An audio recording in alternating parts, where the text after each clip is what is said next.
What's happening, everybody? I hope it just finds everybody well. Welcome back to the Built for Pressure podcast with me, Will Foden. I'm sorry this is a little bit late, a little bit turbulent getting back off holiday, and then we're going straight out to Portugal and then coming back. Today's episode is going to be around 5 leadership drivers that you need to take into Q4 to not only dominate, but not finish the year feeling like a burning plane, and vice versa, not turning into that weapon that keeps talking about new year, new me. Yes, we are talking around that the new year and Christmas. How mad is it that how fast time flies when you're having fun, I suppose.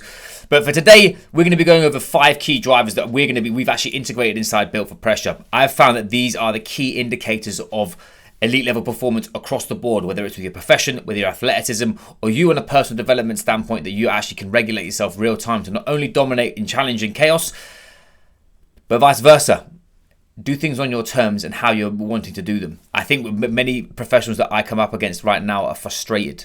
They're frustrated they're not doing enough. They're frustrated they're not getting to the place they are going to get to, and vice versa. They don't actually know the thing that's going to drive the bus or know the next step for them to take.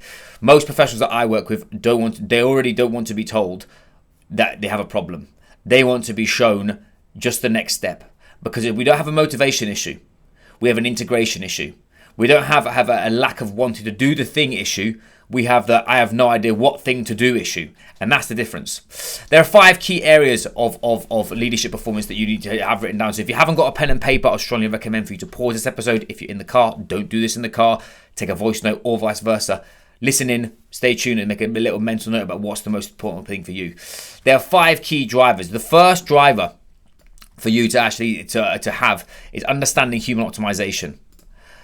When it comes down to leadership performance, when it comes down to founders, executives, CEOs, business leaders, those that are looking to push all fronts, everything talks around spreadsheets, around their metrics of Q4. It's all around P&L.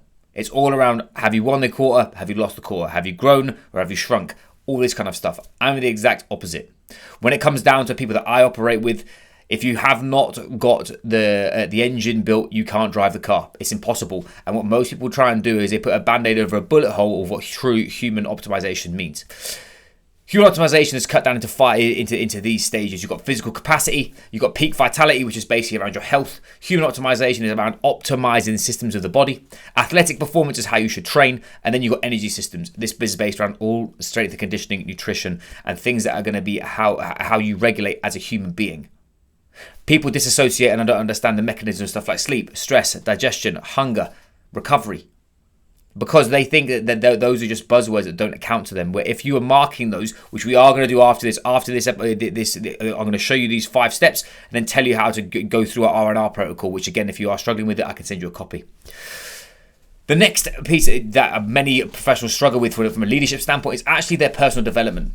Personal development is a wishy-washy word and is usually found in pointless books that don't actually give you any actionable takeaways, and most of them are frilly. They're not scientific driven, and people that listen to this podcast who are scaling businesses to the moon and back, they want definitive data. They want definitive principle-driven protocols, and actually this is how you set your standard. That's your personal identity. If you identify as a high performer, you have a certain standard you need to set yourself, and that's not regular. If you're listening to this, you are part of the 1% crew. You're part of the people that want everything. You're part of the team that isn't willing to quit on yourselves, the people around you, the endeavor that you're on, and vice versa. You just want to absolutely have the most amount of hard work possible to see the fruits of your labor, because you're trying to prove a point. And actually you get to a stage in this game where proving that point is around you. And I don't care about big feats of performance. I care about actually how do you operate in times of challenge, chaos, change, and crisis. How do you actually deal with and live a high performance life with high impact behavior? That's the next point inside the personal development piece that actually delivers on all fronts. That is a small tick of the box, whether it's through supplementation, when you take your supplements, or if you do your reflective practice, or you actually fitting training in when you are compromised and you haven't got time, but you make fucking time. That is the key. And then lastly, it's actually understanding your vision and mission.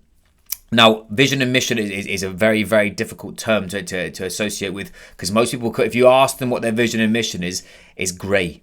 There's no definitive end. There's no definition of done. And there's also not an outcome that allows them to reverse engineer the process needed to attain it. Very frustrating part of the puzzle. Those that haven't already done this, I think I've said this on multiple podcasts, is Dr. John Demartini's values process. You can just Google it. It's free. will give you a huge indicator of are your values meeting your current demand of what you're asking for. If you write down your goals and then your values aren't met there, you are never going to attain them. Number 3, we've got professional impact, and that is actually how you operate as a professional. That is not how we're going to be talking around it, i.e. is, like you said, the P&L and that kind of thing. But professional mastery and operational operating systems are actually how you operate inside your business. Are you putting yourself first? Do you actually take space and gaps between meetings because you understand from a scientific principle standpoint, your brain hasn't got capacity to switch gears that quickly? Are you creating white space inside your diary so you can have buffer time, or you can actually be off so you can be highly effective and then be on again? Are you actually building in nutrition protocols that are convenient? Not looking for perfect, but looking for practical. Customers of mine, we bookend our days if we need to, having bigger breakfasts and bigger dinners, and then using high protein foods during the day, but that aren't going to be alienating or not taking fucking Tupperware into meetings. But vice versa, when you are traveling, are you respecting yourself and you're keeping that professional identity intact, i.e. your high performance standard? The next is actually the impact you're having inside your business. And that's not, as I said, like when we talk about Built for Pressure, my job is to put you in the best position to actually be the best version of you, to make more money, have more impact and have more status. It is not my job to tell you how to make more money. People that I work with are more financially successful than me. I'll be very openly honest. But the difference that makes the difference is I understand the bottlenecks and challenges of those people and their leadership and personal problems that are all scrunched up in a high performance thing. Whether it's they feel they want to get in shape, feel like they just don't know why they feel this weird underlying anxiety or overwhelm, or they're feeling burnt out and frustrated. They've got no idea what energy management is. That's my name of the game.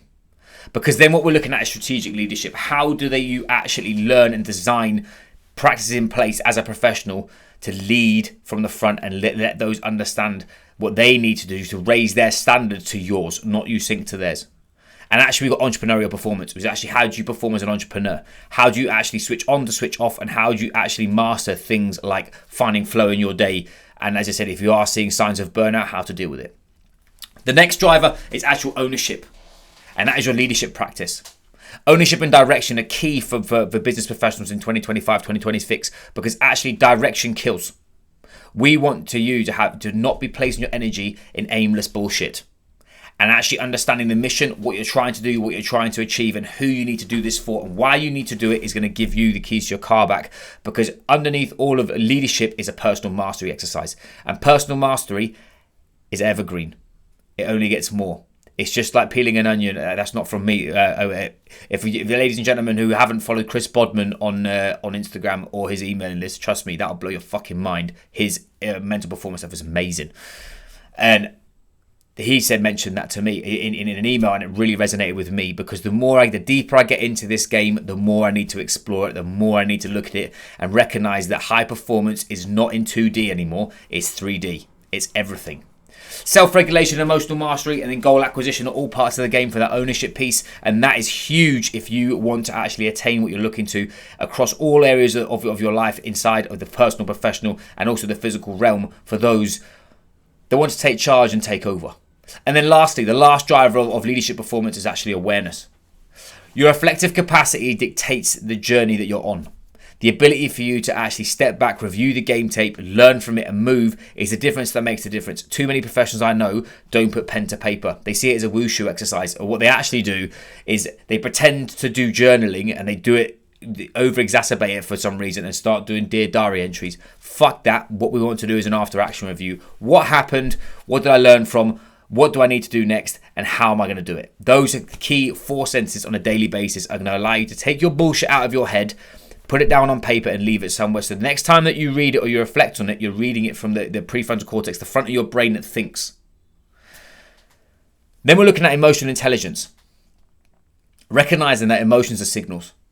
And many leadership performance platforms will teach you emotional intelligence for other people, to how do you find empathy and that kind of thing. But actually, my job is to show you emotional intelligence with you.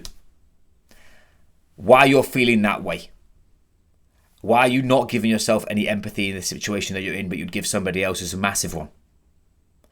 How do you actually find clarity in the murky waters that is business leadership, or for you owning the thing, or you driving a new business, or even selling out or IPOing, whatever it is? Actually having clarity on what you need to do so you have calm and stillness inside your process. Those that, again, that have heard this podcast before, I talk about the term equanimity.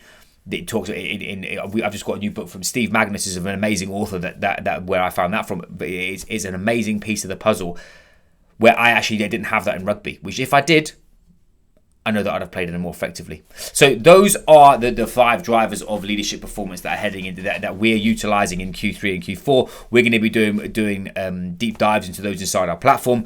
And actually, we're going to use the R&R protocol, which is that realign and recommit. What I want you to do is get a pen and paper, and what I want you to mark these out of 10. I want you, 1 being it is a massive problem and I need to sort that out. 10 is I'm absolutely sending it, and that is in the green. So how is your human optimization side of things right now? How is your health, energy, and performance when it comes down to you? Don't look into your business. Don't look anywhere else. How are you physically operating? Are you holding the standard? Are you doing the do? Are you training and treating yourself like an athlete? Are you training and treating yourself like a professional? Number 1 or 10. Number 2 is that personal development piece. Are you growing? Do you understand the behaviors needed to be the person that you said you would? And do you have a vision or a mission? Because if you don't, you're at the bottom end of the scale. If you do have a vision and a crystal clear, I know exactly why I'm doing this and how I'm doing it and for the reasons for, that's going to be at the top of the scale. Number 2, you've then got your professional impact. You as a professional. Have you got systems underneath that are allowing you to operate with speed? Are you giving yourself the audacity to treat yourself like an athlete and step back, recover, and then go again, meeting to meeting, day to day, week to week? Are you structured in relation to your downtime, to your uptime? And lastly, one thing that I want you to measure that on too is, do you actually have any fucking fun? How many of you haven't had fun? What does fun even mean? That's a whole new podcast, or something that I find is hugely imperative. But actually something that I learned in British Columbia was fun to me was exploring. I've just paid for to go and do 2 nights in the wilderness in the UK in the snow. Well, it's probably going to be in the rain. My point is, I found that was something that I loved to do, and why not learn more about it? What do you do for fun? Whether it's cook, whether it's have time with your spouse, whatever it is. If you do have and it's all locked in, it's a 10. If you don't, something to work on.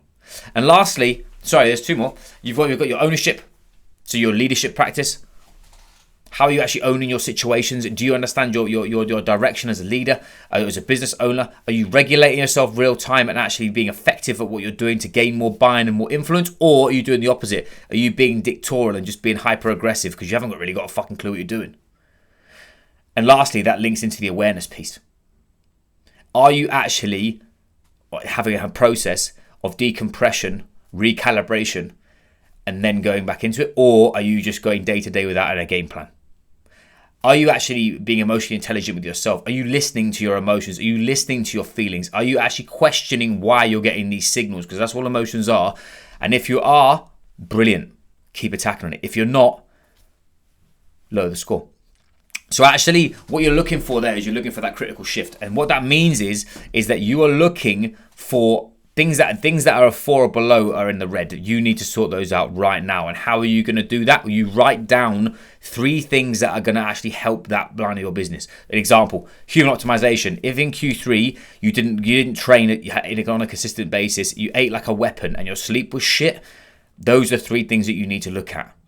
When you have these scores, it's not about having these scores, because what most people do is they give you this kind of thing and it's like, oh, cool, do my tally chart, and it gives you a score of 0.7. No one gives a flying fuck. You want actions. And if you haven't got those actions locked in, you're just going to be alienated, frustrated. And the end of Q4, heading into New Year, you're going to be that New Year, New Me wanker that is actually not going to do what you said you're going to do. So, little caveat to this. If you are struggling with this and you're there in your head going, wait, what are you fucking talking around? There's 2 things. Number 1 is we've got a built for pressure stress test that we've had for a while that gives you a direct understanding of what your biggest bottleneck is right now and what to focus on. And it provides you with loads of information of how to deal with it, whether it's physical, personal, or professional. Or we have got a quarterly review document that we're using inside my program. If you DM the word Q4, I'll send you it, and you can go through it and ask yourself those questions and do it on your basis. What you don't want to try and do is fix everything at once. What you don't want to try and do is if you've got scores on all 5 drivers that are average, you don't want to try and attack all of them. Pick the lowest hanging fruit that you can do on a consistent basis. Put training into your diary and make sure that you do it. Reflective practice every day, 4 sentences. And for you, it could even be something along the lines of drinking 1 litre of water for every 25 kg of your body weight. Very easy, yeah? It's easy, but it's boring. But those boring things snowball. So just make sure that you do that. And lastly, something that I've been going on about, and I've been actually on many calls this week that's been huge for me, it's actually recommitting with intention. Intention is driven by meaning. I repeat that. Intention is driven by meaning. What does it fucking mean to you? Turning up to a gym session and going in cruise mode when you're not feeling like shit, not acceptable. It's saying you're going to get enough protein, and then you'll get. We always 2.2 grams per kilo body weight just because it covers the bases. If you're eating at 1.4, that's enough. That's enough is why you're fucking where you are right now. If you're talking about reflective practice, but yet you still don't fucking know what your weekly targets are, we call them power plays. You're not doing it with intention. This is the name of the game. Is actually you're committing yourself to have the intent to drive meaning and purpose into your practice. Those that are listening to this podcast, you want 3 key things, and I guarantee I know what they are: impact, status, and freedom, which actually is an undercurrent of revenue. Let's not pretend. But actually, the difference that makes a difference, though, is feeling like you're on the right path and you're doing what you said you would. And for me, the meaning of my performance has changed over years. And right now, the professional sport element of it is no longer. But that hangs in my system more than anything. I have to train. It's like I have to be better, because I know that if by taking the hard road, it's going to have a huge carryover into X, Y, and Z. So before we start getting passionate, I know I'm 17 minutes in. Massively appreciate you being part of this podcast, and likewise, I want you to take those 5 drivers, and I want you to actually commit 5 minutes to yourself to score yourself and look into your next level, the next 3 months, and go, where do you need to actually start taking action? Because that is the most frustrating thing. If you are in the midst of this, you own a business, you're a founder, you're an entrepreneur, you're a high-level professional, or you're an athlete that wants to actually do something highly audacious and you would like to learn more about Built for Pressure, DM the word BFP. I'll send you a document to show you how we work.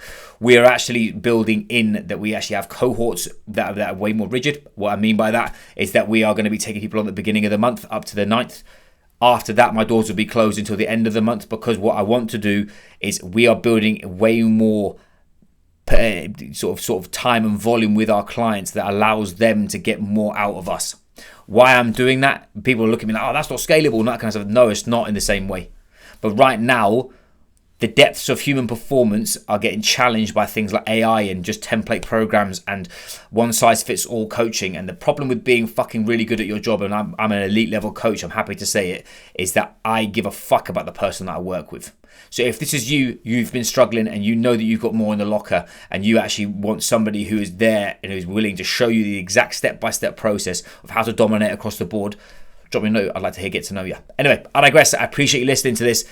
If you know, like, and share it, I hope that was helpful. If you're very, very curious to hear about what your drivers are, what actually you're going to actually take into Q4, DM me, say hello. LinkedIn, Instagram, email. I'd love to get to know you. And likewise, if you have any trainings that I can help you, I will do. Anyway, thank you very much, and catch you soon.